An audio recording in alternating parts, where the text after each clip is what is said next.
So, Wednesday night, around 8 p.m., I'm on the couch, watching the game, minding my own business. Phone buzzes.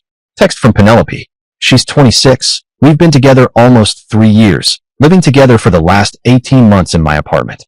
I glance down, expecting the usual bring me ice cream, or did you feed the cat type of message. Nope. What do I see? I am at Tyrone's tonight. Don't make a fuzz about it later. That's it. No emojis. No punctuation beyond that smug little period. I read it once. Thought, okay, maybe autocorrect messed up. Read it twice. Nope. Still says exactly what it says. Read it a third time. Yeah, still garbage. Tyrone. Her ex from college. The guy she swears is just a friend now. Every time his name pops up, she gives me that wide-eyed, innocent look, like I'm supposed to believe Tyrone is the tooth fairy with a six-pack. I told her more than once. Hey, maybe don't hang around your ex like he's your emotional support animal. She'd laugh, wave me off, and say, you're overreacting, Aaron. We're just friends. Right. And Sauron just wanted to light a few candles in Mordor. The more I pushed back, the more smug she got about it. She'd roll her eyes, call me insecure, even dared me, to do something about it. Like she was throwing down a gauntlet in the world's dumbest duel. She thought she was untouchable, strutting around like I'd just accept Tyrone popping up in her life, like a bad sequel. I'd be angry, telling her flat out, I don't like this, I don't trust him, and I'm not okay with you acting like it's normal. And she'd just smirk, brush past me, and say, then maybe that's your problem. It wasn't my problem. Not anymore. My first instinct. Blow up her phone. Fire off the classic angry boyfriend messages. What? Why? Explain yourself. You know, the whole 9 yards. But then something just clicked. The casual disrespect, the don't make a fuzz about it, the unspoken assumption that I'm some kind of IKEA rug she can walk all over. So, I put the phone down, turned off the game, stared at the blank TV for a second, like some Zen monk finding clarity, and then I got to work. Because here's the thing. Penelope moved into my apartment. Keyword mine. My name on the lease, my furniture, my couch that she insists is too bachelor, but still naps on every Sunday. Sure, she tosses in money for groceries and utilities, but this was always my place.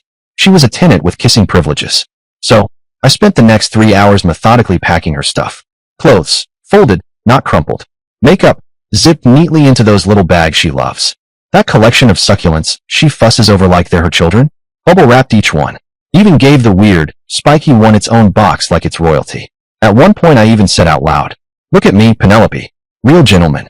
Most guys would just toss your Urban Outfitters haul into a trash bag. But not Aaron. Aaron is a class act. Her books, yeah, I packed those too. Alphabetical. She'll never know because she's never read half of them, but still, use the good boxes too. Not the janky, half-ripped ones. Fresh from my Amazon orders. Crisp cardboard. Because if I'm going to evict you, I'm going to do it with some dignity. And before you think I'm heartless, no. I even bubble-wrapped the fragile stuff. Because I'm not a monster, just done. The kicker? I knew exactly where Tyrone lived. Penelope had me drop her off there once for some group study session a few months back. Group study, sure. I'm guessing the only test prep involved didn't come with textbooks. Anyway, apartment complex, about 20 minutes away. So I load everything into my truck. 3 trips. 3. By midnight, I had stacked every single one of her possessions. Clothes, books, succulents, the whole curated Instagram-ready life, neatly outside Tyrone's apartment door. Even left a little note on top. Since you're staying there anyway. Aaron, call it customer service with a smile. Drove home, changed the locks. I'd been meaning to upgrade to smart locks anyway. Perfect timing. Sat back, admired my handiwork, and went to bed like a man who just finished spring cleaning and a breakup all in one night. Next morning, 7:23 a.m. sharp. Pounding on my door like the FBI had me surrounded. I checked the peephole. It's Penelope, disheveled, furious, hair sticking out like she lost a fight with a leaf blower. Aaron, open the door. My key doesn't work. I cracked the door, chain still on. Calm as a saint. Morning, Penelope. What did you do to the locks? Her eyes go wide. What did I do? What did you do to the locks? Upgraded them, I say. Only residents get keys now. Her jaw tightens. I am a resident. Let me in. I give her my best customer service smile. No, you were a resident. Past tense. Now you're a guest. Correction, a former guest. You moved out last night. Congrats on your new place. Well, Tyrone's place. Her face went from red to white to red again. Like a malfunctioning traffic light. You can't do this. I live here. Lived, I correct. Past tense. You chose to crash at your ex's place and told me. Don't make a fuss about it. So congratulations. Now I'm making sure there's literally nothing left to fuss about. Zero fuss. Fuss-free guarantee. Like I'm the damn Costco of breakups. It wasn't like that, she sputters. We were just talking. His roommate was having a crisis. And I don't care. I cut her off. You made your choice. I made mine. Like Gandalf said at the bridge, you shall not pass. Except in this case, you shall not re-enter. Same energy, less fireworks. Her eyes narrow. Where's all my stuff? Oh, safe and sound outside Tyrone's door. Better hurry though. Might rain later. Wouldn't want your succulents to drown. That's when she let out this sound. This guttural, high-pitched screech that honestly shook the hallway. Like some kind of mythological sea creature had just been harpooned. If you've ever wondered what it'd sound like if Moby Dick stubbed his toe on a coral reef, that was it. Mrs. Lee from 5B poked her head out during the commotion.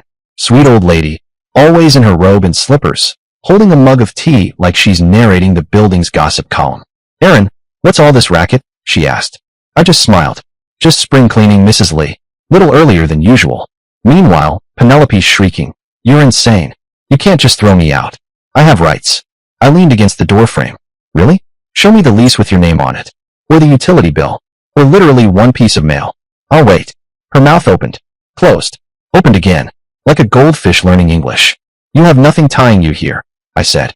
You were my guest. Now you're not. That's when she tried to push past me. Bold move. Didn't work. I just shut the door in her face and slid the chain across. Bang, bang, bang. Open this door, Aaron. I'll call the cops. I'll call my dad. I'll call a lawyer. I put on my headphones, turned on some music, and made myself breakfast. Scrambled eggs never tasted so peaceful. After about 5 minutes of Penelope going full percussion ensemble on my door, the banging stopped. Bliss. I figured that was the end of it. I was wrong. Because Thursday morning, the same morning she couldn't get back into my place, was just the beginning. After she stormed off, apparently, she called an Uber straight to Tyrone's. Now here's the fun part. She gets there and finds all her stuff still stacked outside his door. Most of it's still there, but not all. Apparently, neighbors in that building are the type to treat random boxes in the hallway like a free yard sale. Shocking, right? Leave valuables in a common area and, poof, they sprout legs. And her plants? Dead. Froze overnight. Little succulents, once so lovingly spritzed with her Mr. Bottle, now icicles and terracotta. May they rest in peace. But here's where it gets good. Tyrone. Yeah. Turns out he's been dating someone named Stella for the last 4 months. The roommate crisis was technically true, but he forgot the small detail that he already had an actual girlfriend. So picture it, Stella inside, Tyrone trying to smooth things over, and Penelope showing up at the door with her entire life stacked in boxes like a contestant on Hoarders, the College X edition. Shockingly, Stella wasn't thrilled. Now, does Penelope pause and think, maybe I'm the common denominator in this disaster? Nope. Instead of admitting her choices led here. Of course not. Friday afternoon, I'm at work when security calls up. Mr. Aaron, there's a delivery for you in the lobby that requires your signature. Suspicious. I'm not expecting packages, unless Amazon suddenly decided to surprise me with free stuff for being such a stellar human being. So I head down. It's not a package. It's Penelope. With her dad. Woody. Yes, that's his real name. Poor man never had a chance. Security wouldn't let them up without my permission. Bless you, Brian the security guard. You deserve a raise and a sainthood. Woody starts in immediately, puffed up like he's auditioning for Father of the Year, the courtroom drama. Aaron, he says, jabbing a finger at me. What's this nonsense about you making my daughter homeless? Me? I tilt my head. I didn't make anyone homeless. I ended a relationship after she spent the night at her ex's. Penelope jumps in, all wounded innocence. I explained that it was innocent. You overreacted. I pull out my phone, scroll, and hold it up to her dad. Really? Because this is what she texted me. I am at Tyrone's tonight. Don't make a fuzz about it later. That's not an explanation. That's a royal decree. Like she's the queen of bad decisions. Woody's face twitched. Just a flicker, but oh, it was there. The momentary realization that his daughter is not, in fact, the victim she's auditioning to be. He tries again. That still doesn't give you the right to throw her things out. I grin. Throw? Nothing was thrown. I carefully packed and delivered them to where she chose to stay. Triple ply boxes. Bubble wrap.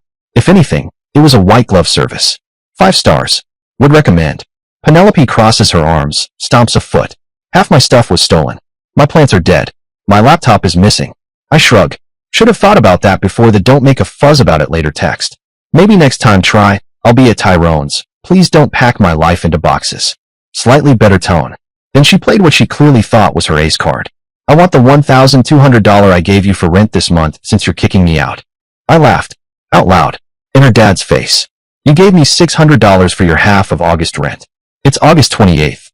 You got 28 days of residence. No refunds for breaking up via disrespect.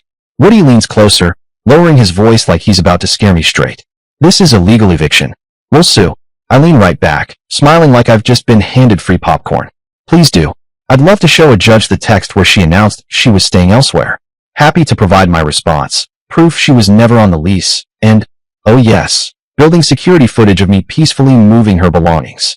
Brian, the security guard, absolute legend, decides to chime in, hands clasped behind his back like he's testifying in court. I can confirm, he says, nodding solemnly. Mr. Aaron was very careful with the boxes. Even helped him load some into the elevator. Woody turned purple. I swear, man looked like an overripe eggplant ready to pop. Meanwhile, Penelope started crying. The loud, performative kind where you check to make sure people are watching. Then came the new tactic. She dropped the shrieking banshee act and went soft-voiced, doe-eyed. Penelope, baby, please. I'm sorry. It was a mistake. Can we talk about this? I smiled, calm as ever. We just did. Have a nice day. Walked back to the elevator, hit the button, and let the doors close right in their faces. Derek, other guard on duty, blocked them from following me. Bless that man. But wait. Oh, there's more. Saturday morning, I wake up to 23 missed calls. Not from Penelope. She's blocked. From my gym buddy Antonio. I check my texts. Bro, your ex is here causing a scene. She's telling everyone you're abusive. Now she's crying to the manager. Security is escorting her out. LMAO. Apparently, Penelope decided to stage her comeback tour at my gym. She knew my Saturday routine, figured she'd confront me in front of an audience. Unfortunately for her, I'd gone to a different location across town, had a hunch she might try something. So there she is, center stage in the weight room, telling anyone who'll listen that I'm an abusive boyfriend who threw her out onto the streets. The manager, who's known me for years, tried reasoning. Ma'am, you need to leave. Penelope stomped her foot. No, he ruined my life. Security got involved. End result? She's now banned from that location. Lifetime membership revoked before she ever had one.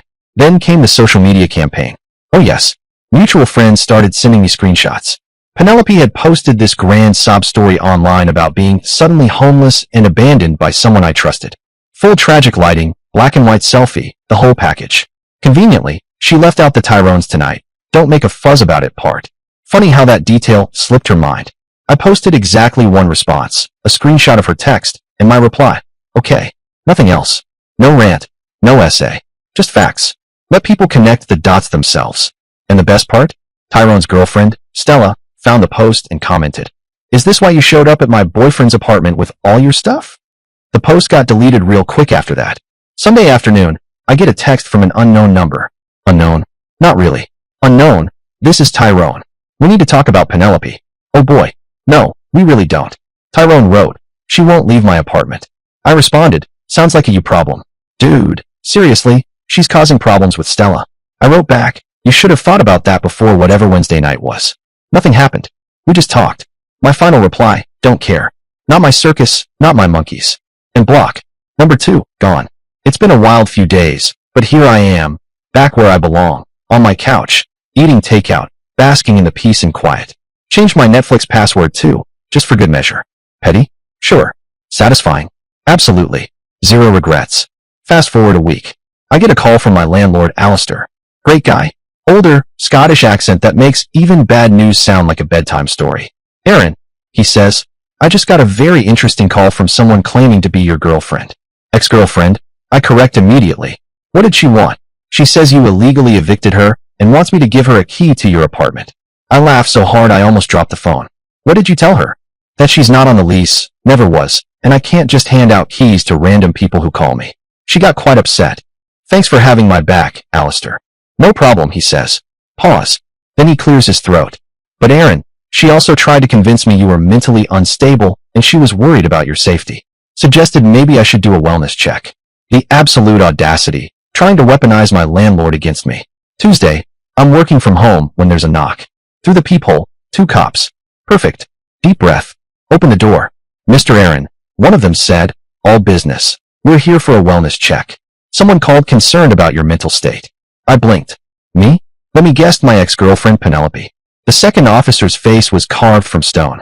We can't disclose who called, he said, in the exact same tone my mom used to use when she was obviously lying about Santa Claus. Right? Sure. Totally mysterious. I stepped aside. Come in before my neighbors think I'm the neighborhood menace. I made coffee because apparently I deal with stress like a Midwestern grandma. Sat them down, pulled out my phone, scrolled through the text exchange. See? She nuked the relationship with 2 sentences, then announced she'd be at her ex's place for the night. I packed her things, delivered them, case closed. Also, fun fact, she was never on the lease. Officer 1 nodded like he was grading a book report. So you broke up with her and asked her to leave. That's the Cliff's Notes version, I said. Officer 2 leaned in. And you're feeling okay? No thoughts of self-harm. I actually laughed. Officer, I'm the happiest I've been in months. If anything, I'm worried for the safety of my coffee supply because I've been celebrating with it nonstop. I'm just frustrated she's escalating like this. They scribbled notes, said it would be documented as a false report, warned me she might escalate further. Spoiler alert, nailed that prediction. Wednesday night, I'm in the grocery store. My big adventure of the week. I'm pushing my cart when, bam, Penelope's friend Kathy accidentally rams me with her basket in the cereal aisle. Smooth as a hitman with terrible aim. Kathy, I said, staring at her like she'd just crawled out of the floor tiles. Oh, Aaron. Funny running into you here. I raised an eyebrow. Sure is. Considering I shop here every week and you live across town. What are the odds? 1 in 1. She gave me this concerned look. So, heard about you and Penelope. Pretty harsh, don't you think? I grabbed a box of Cheerios. Nope. She's staying on my couch now, Kathy went on. Tyrone kicked her out. She's really struggling. Don't you care at all? 3 years together, and you just throw her away like that. I wheeled my cart forward an inch. She threw us away with a 2-sentence text. I just took out the trash. Kathy gasped. Wow. She said you'd become cold. Guess she was right. I smiled, stacked my cereal on the pile, and said, well, thank goodness for her psychic abilities. Grocery shopping here is done. Bye, Kathy. And I rolled away before she could start her TED Talk. But Thursday, oh Thursday, that was the chef's kiss. An email. From an actual, legitimate lawyer's office. For a solid second, my stomach did a cliff dive. Until I read it.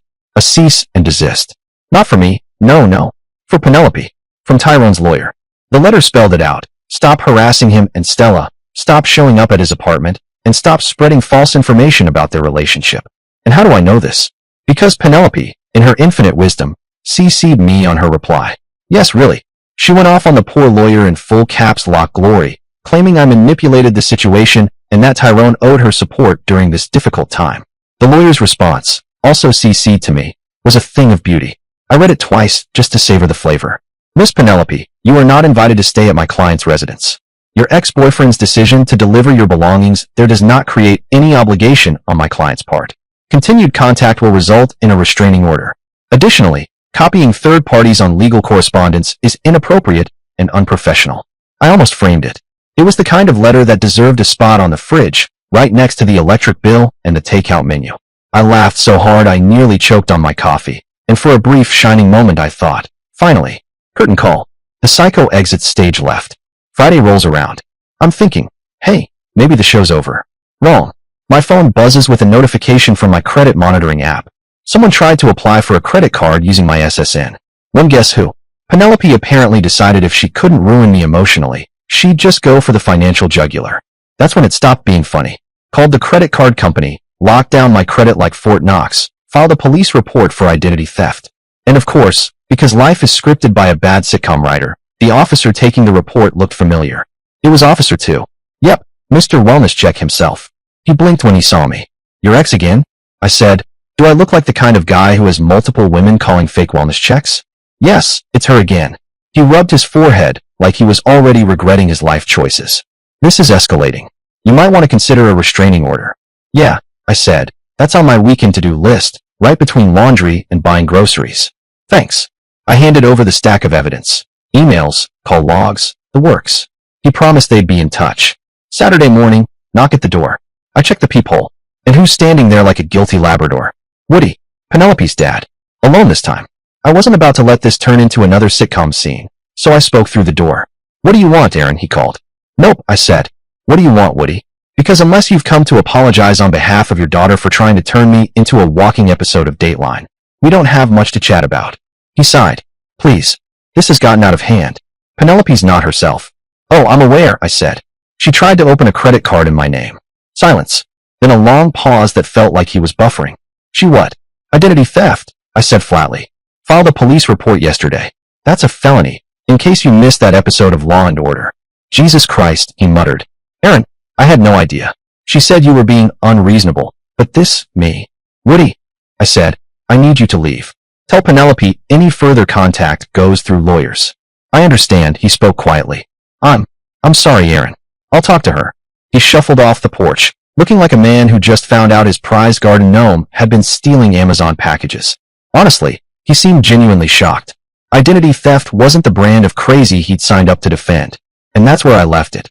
Me standing behind the door, coffee in hand, wondering if next week I'd get a visit from the FBI, the Vatican, or maybe the cast of Intervention.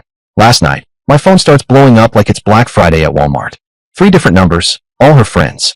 One says, "You're really going to ruin her life over a single message?" Another, "She is desperate."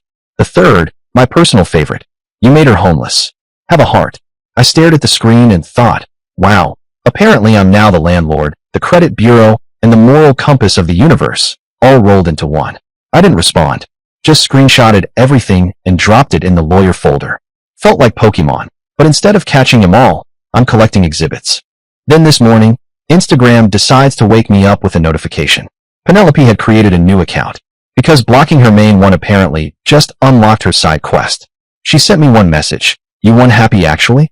I blinked at that masterpiece of grammar. I almost replied with, "Yeah, Duolingo owl. I'm ecstatic, but no. Block, screenshot, file." Peace and quiet returned to my feed. And you know what? The answer was yes. I was happy. My apartment was finally peaceful. My credit locked down tighter than Fort Knox. I had a neat little paper trail of her spiraling behavior, and most importantly, I'd learned exactly what kind of person I'd been dating. Spoiler alert, the kind who thinks consequences are for other people. Her entitlement was Olympic level. She honestly believed she could send me that disrespectful text, waltz away scot-free, and when that didn't work, escalate all the way to literal crimes. That's not relationship drama. That's Darwin Awards territory. Play stupid games, win stupid prizes. So, final update. This is it. Curtain call. Because now it's truly over. And the ending? Well, you'll see. After the identity theft fiasco, I did what any sane person would do. I hired a lawyer. Not just any lawyer either. A real bulldog named Valentina who specializes in harassment cases. Cost me a fat chunk of change, but let me tell you, worth every single penny. The first thing Valentina did was fire off cease and desist letters like a medieval archer in a siege. Penelope, her father, every one of her flying monkeys who texted me, they all got beautifully written legal poetry. Bullet points, statutes, deadlines. Honestly, I teared up reading them. She laid it all out. The fake wellness check, the identity theft, the barrage of harassment. Then she wrapped it up with a neat little bow. Any further contact would result in immediate legal action. Chef's kiss. And just like that, the effect was magical. Most of the friends evaporated into the ether. Poof. Even Woody, yes, Woody, sent a formal apology through his own lawyer. His lawyer. The apology letter read like he'd just discovered his daughter had been running a crime syndicate out of his basement. He stated he was completely unaware of her actions and would ensure there'd be no further contact. I almost wanted to frame it and hang it in the living room. Penelope, not so much. While all this was going down, I'd been getting notifications that someone was trying to reset my passwords, email, banking, even my PlayStation account. All of them pointed to some sketchy email address I didn't recognize. Valentina said this was another form of harassment, so she documented everything. I swear, the folder with X shenanigans on it was starting to look like the collected works of Shakespeare. Tragedy, comedy, betrayal, check, check, check. Then about a week after the cease and desist, something interesting happened. I get a call from Antonio at the gym. "Aaron," Antonio said, sounding like he was holding back laughter. "You're not going to believe this. Remember your ex?" "Unfortunately, yes." I braced myself. "She just tried to cancel your membership." "What?" I said, nearly choking. "Why would she?" "She came in claiming to be your wife," Antonio explained. "Told us you were in the hospital and needed to cancel all your subscriptions. The manager didn't buy it. Asked for ID and proof of marriage. She stormed out. I had to sit down. So let me get this straight. She's not only trying to ruin my bank accounts, she's now out here trying to cancel my gains." Antonio burst out laughing. "Pretty much." I added it to the ever-growing pile for Valentina. At this point, it was like collecting Pokemon cards. But here's where karma really kicked in. Remember Kathy, Penelope's friend whose couch she was crashing on? Well, I get a text from a number I didn't recognize. Unknown. Aaron, this is Stella, Tyrone's girlfriend. Can we talk? I stared at it for a full minute. Tyrone's girlfriend? Of course he had one. This was already a telenovela. Might as well add another character. Curious, I called her. Stella wasted no time. Turns out Penelope hasn't given up on Tyrone. She's been showing up at his work, his gym, even sending flowers to his apartment. I'm done with it. I want to compare notes from my own restraining order. I blinked. Flowers? Really? Nothing says romance like unsolicited bouquets while you're harassing 3 other people at the same time. Stella sighed. But that's not all. Did you know she's been fired from her job? I sat up straighter. What? When? Last week, she said. She missed a bunch of days dealing with lawyers and harassing people. Then IT found out she'd been using her work computer to try to hack your accounts. They saw everything. I nearly dropped my phone. She got fired for cyber stalking? From a digital marketing firm. I whistled low. That's like getting fired from being a lifeguard because you drowned. Career killer. There's more, she pressed. Kathy kicked her out. Caught her trying to sell Kathy's designer purse on eBay. Claimed it was hers. I had to sit down for that one. She's really out here speed running the DSM-5. The spiral was real, she continued. 2 days later, I get a call. Good news. The identity theft charges are moving forward. She's been arrested. I actually laughed. Arrested? As an orange jumpsuit. Mugshot. Turn to the left, ma'am. Yep. And turns out this isn't her first rodeo. She pulled something similar with an ex in college. He dropped charges. You're not dropping charges. Hell no, I said. I'm not in the forgiveness Olympics. Good. Valentina then reminded me about the attempted credit card fiasco. I groaned. Please don't tell me. She succeeded with a different company. Ran up $3,000 at various online stores. All shipped to Kathy's address. I rubbed my temples. So the criminal mastermind commits fraud and then sends the stolen goods to the same house she got kicked out of? Genius. She's like Ocean's Zero. The entitlement was staggering. She really thought she could steal my identity, max out cards, and what? That I'd just nod politely and thank her for teaching me resilience? The legal process, for once, was swift. We had receipts, texts, emails, screenshots, the whole Netflix documentary package. The false wellness check, the harassment of half the phone book, the identity theft. Slam dunk case. Last week was the hearing. Penelope shuffled and looking rough. Like, if Goodwill had a clearance section rough. Hair unwashed, clothes wrinkled, the sort of look that says, I lost a fight with both gravity and soap. She kept trying to make eye contact with me. I pretended she was Medusa and focused on Valentina. The prosecution went to town. False wellness check, harassment despite cease and desist, identity theft, attempted unauthorized access to financial accounts, harassing Tyrone, harassing Stella. It was like reading the menu at a crime buffet. Her public defender, poor soul, tried to sell the court on this idea of her being a woman scorned, dealing with sudden homelessness and emotional distress, which was adorable because the judge's face never moved. Finally, the judge cleared his throat and said, Miss Penelope, you were asked to leave a residence where you had no legal right to stay. Instead of accepting this, you engaged in an escalating pattern of harassment and criminal behavior. The identity theft alone is serious enough, but the pattern of behavior shows a deliberate intent to harm. The sentence came down, 18 months probation, mandatory counseling, restitution for the fraudulent charges, and a 5-year restraining order. If she violates any terms, it's straight to jail. No Monopoly card, no get out free. But here's the kicker. Remember how she got fired? Turns out word travels fast in the digital marketing world. Blacklisted. Like Voldemort, but with Canva and hashtags. She can't get a job anywhere. Last I heard, through the grapevine, she'd moved back in with her parents in another state. I almost felt bad. Then I remembered she stole my money and told me to don't make a fuzz about it. Sympathy meter, 0. Woody, bless his heart, sent one final message through the lawyers. An apology letter and a $3,000 check to cover the fraudulent charges while the restitution works its way through court. I wanted to make things right, he said. I stared at the letter, then at the check. Yeah, buddy, I muttered. Money talks, but apologies? That's just lip service in Comic Sans. I cashed the check, but the apology went straight to the shredder. Some things you don't come back from. As for me, I'm good. Still in my apartment, still hitting the gym, different gyms, actually, just to keep things interesting. Trust issues. Oh, you bet. I've got more trust issues than a cat in a room full of rocking chairs. Dating again? Absolutely not. The only long-term relationship I want is with my squat rack. The funny thing is, all of this started with 8 words at, I am at Tyrone's tonight. Don't make a fuzz about it later. Done. Nothing life to fuzz about.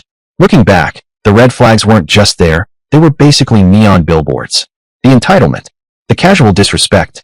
The way she'd push boundaries and then act shocked, like a Victorian widow clutching pearls when called out. That text wasn't out of character. It was her showing exactly who she was. Some people ask why I went nuclear over one text. Wasn't that a little extreme, they say? Extreme? Buddy, so is skydiving without a parachute, but you don't see me trying that either. It wasn't about one text. It was about someone thinking they could treat me like a doormat and face zero consequences.